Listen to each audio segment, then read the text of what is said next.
طبعا كلنا من شوية شفنا مباراة الزمالك والمصري واللي انتهت بفوز المصري على نادي الزمالك 2-1 بأخطاء ساذجة جدا من لعيبة نادي الزمالك. هنا الهدف الأول للنادي المصري، لعيبة نادي الزمالك ضغطة في ضربة المرمى على النادي المصري، الكرة بتنزل وعلى طول بيلعبها المدافع طويلة، بيطلع فخر الدين بن يوسف يزحلق الكرة ومفيش لاعب من لعيبة النادي المصري بيكون موجود، فحمزة المسلوسي بيرجع على طول الكرة لمحمد عواد.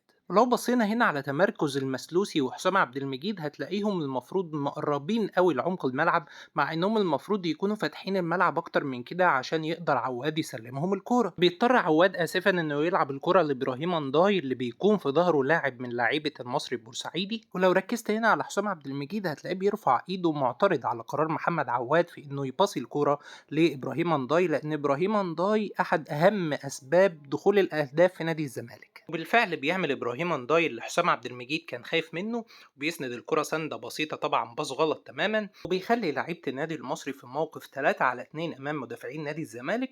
الكرة بتروح لفخر الدين بن يوسف جوه منطقة الجزاء، وبتمشي معاه كده من امام حمزة المسلوسي، وبيحط بوز جزمته في الكرة على طول وتدخل في المرمى عشان تعلن عن الهدف الاول للنادي المصري. وطبعا مش محتاج اقول لكم ان كان ممكن عواد يشفي نادي الزمالك من كل ده بانه يطلع الكرة واحدة يا اما في الاوت يا اما في قلب الملعب، ويريح نادي الزمالك وجماهيره من الهم ده كله. اما عن ضربة جزاء زيزو، يا ترى الكرة عدت الخط ولا ما عدتش؟ انا بميل مع رأي الحكم ان الكرة ما عدتش، لان ببساطة لو كان الحكم في نيته حاجة ما كانش اصلا حسب ضربة الجزاء، لان الصورة اللي على اليمين بتقول ان الكرة خبطت في جنب اللاعب، والصورة اللي على الشمال بتقول ان الكرة خبطت في ايد اللاعب، فهو حسبها. أما عن الهدف التاني للنادي المصري فهو كان اوت من مكمن الخطورة إبراهيم أنداي.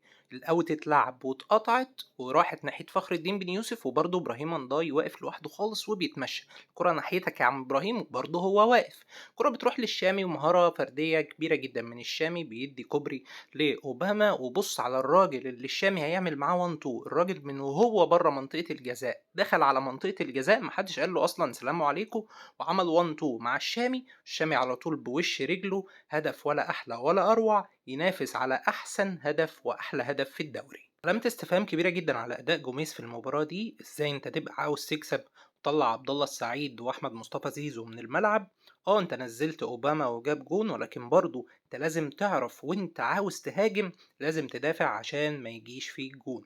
في النهاية الزمالك بيخسر 3 نقاط مهمة جدا في صراع الدوري في ظل تربع بيراميدز على الصدارة، وإن الأهلي بيجري وراه بيحاول يلحقه. في نظري إن البطولة كده بقت بعيدة جدا عن نادي الزمالك.